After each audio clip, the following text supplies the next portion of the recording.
বার্নপুর বাসস্ট্যান্ডে আজ রাজ্য সরকারের শ্রম অফিস কর্তৃক একটি বিশেষ কর্মসূচির আয়োজন করা হয়েছিল। এখানে পরিবহন কর্মীদের রাজ্য সরকার প্রদত্ত সুবিধাগুলি সম্পর্কে তথ্য সরবরাহ করা হয়েছিল এবং এই উপলক্ষে শ্রম বিভাগের মন্ত্রী এখানে উপস্থিত ছিলেন। সমস্ত লোক এখানে শ্রম বিভাগের মন্ত্রী শিবান চাকরাদির জন্য মেটাল সোনের জন্য উপস্থিত ছিলেন। পেনশন স্কিমের মতো পরিবহন কর্মীরা তিনি বলেছিলেন যে পরিবহন শ্রমিকরা যারা 60 বছরের ঊর্ধ্বে হবে তারা প্রতি মাসে 1500 টাকা পেনশন পাবে। যদি পরিবহন কর্মীরা মারা যায় তবে তার স্ত্রীকে অর্ধেক পেনশন দেওয়া হবে।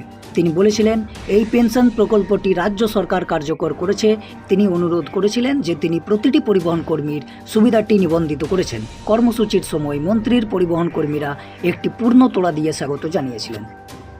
আরো দুজন মন্ত্রী এসেছেন, একজন শশী পাজা, তিনি আমার বিধানসভা এলাকাতে ওই পাড়াই সমাধানের দায়িত্ব মাননীয় মন্ত্রী শশী পাজা পেয়েছেন, ওনার সাথে থাকতে হয়েছিল।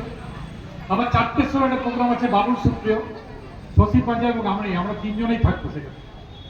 তো যে কারণে একটু দেরি হয়ে গেল।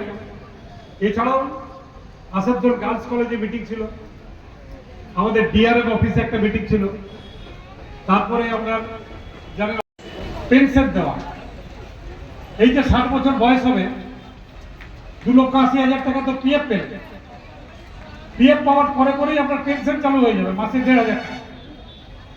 এটাও আপনার ধরুন আমি বলছি কদিনে 31/7/2025 পর্যন্ত 2,06,00,000 টাকা পেনশন হিসেবে আমরা দিয়েছি। আরো যত ট্রান্সপোর্ট ওয়ার্কার 60 বছর বয়স হবে তারা কিন্তু পেনশন পাওয়া শুরু হবে, কিন্তু আপনাদের নামটা নথিভুক্ত করতে এবং 5 বছর হয়ে গেলেই আপনি পেনশন পাওয়ার যোগ্য হয়ে যাবেন, আপনি পেনশন পেতে শুরু করবেন। তাহলে 1,500 টাকা পর্যন্ত যতদিন বেঁচে থাকবেন ততদিন পেনশন পাবেন। যদি আপনি মারাও যান আপনার ওয়াইফ অর্ধেক পেনশন পাবে, 50% পেনশন আপনার ওয়াইফ পাবে। এত ভালো একটা স্কিম আমাদের নেত্রী মমতা বন্দ্যোপাধ্যায় আপনাদের জন্য করে দিয়েছেন।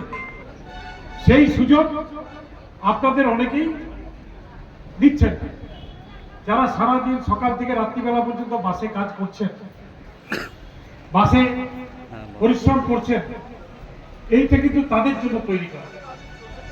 আপনারা আপনাদের নাম লেখান, আজকে বোধহয় কিছু রেজিস্ট্রেশন হচ্ছে, 135টা জমা পড়েছে।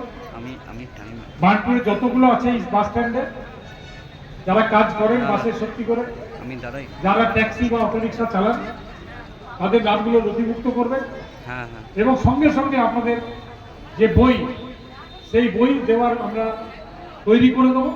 এবং আরেকদিন আমাদের যারা এখানে আছেন কাউন্সিলররা আমি বলে দেবো, তারা একদিন একটা অনুষ্ঠান করে সেই বইগুলো বিতরণ করে দেবেন, আপনাদের হাতে তুলে দেবেন।